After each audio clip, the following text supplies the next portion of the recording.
January 6, 1985, I was home for Christmas break from university.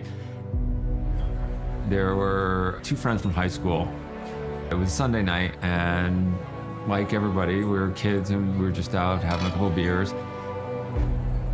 I remember walking to the car, and the other passenger, Mike, we fought to ride shotgun.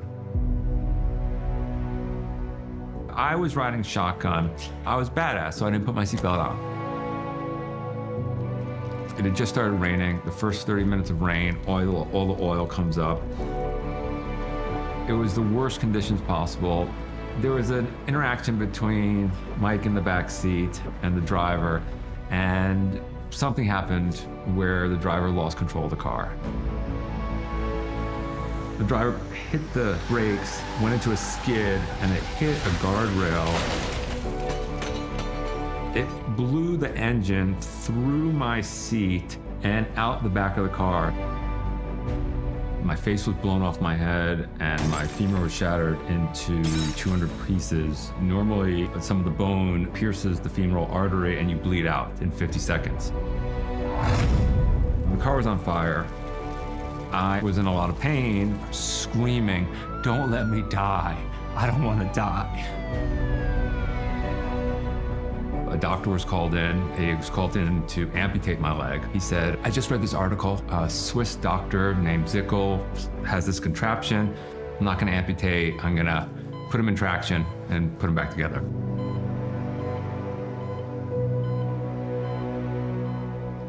I would go out for years after the car accident, and people would say, "Hey, how'd you get that scar on your face?" Or, it'd be like I'd be out at some place, or I'll never forget it. Some woman came up to me in a bar once. She said, "What happened to your face?" And people, and I meet them all the time, people who have facial scars. It's very traumatizing because, that's your facade to the world. You're like, this is your person. And mine it took 5 different surgeries to put it back together so that I have some kind of semblance of like a normal smile. For 25 years, I had this vengeance fantasy of going to find this driver and doing to his face what happened to mine. And I would find myself in the middle of the night sometimes just having these horrible, like the world is unjust and this whole terrible thing. Fred Luskin, who wrote Forgive for Good, he was speaking about these topics. So one night I wrote a letter to the driver of the car, and I just put it away. I didn't mean to send it or anything. And then I woke up the next morning and I read it, and I was just like, let me check out what's on the internet. So I Googled him, found him on Facebook, and I set up a second Ira Israel account so he would see it's me, but I just didn't, want him to see my whole life or anything. And I sent the letter. I just told him what I'd done for those 25 years and, things I was feeling and whatnot.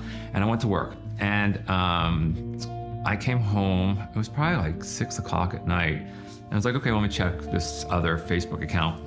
And lo and behold, I received an equally long letter. And I started to read it, and it was really heartfelt. And it's surprising to everybody when you show up in a certain way. Like, I can't tell you, be vulnerable, right? But if I show up in a certain way, I can inspire you or enroll you. So I don't know how much personal work this person had done over the past 25 years or something, but he showed up like a gentleman. And we went back and forth for a week talking about our lives. And at the end of the week, he had told me how sorry he was. And for some reason, I just felt compelled, and I just wrote in all capitals, "If it helps you in any way, I forgive you." And I deleted the account, and I never had any of those machinations or anything, like all negativity, And that's why I talk about this irony, because your mind was built to create resentments, woulda, coulda, shoulda, didn't. And those are the things that show up as the causes of suffering, because you're trying to change the unchangeable. I can't go back to 1985 and if I did, something worse might have happened, right?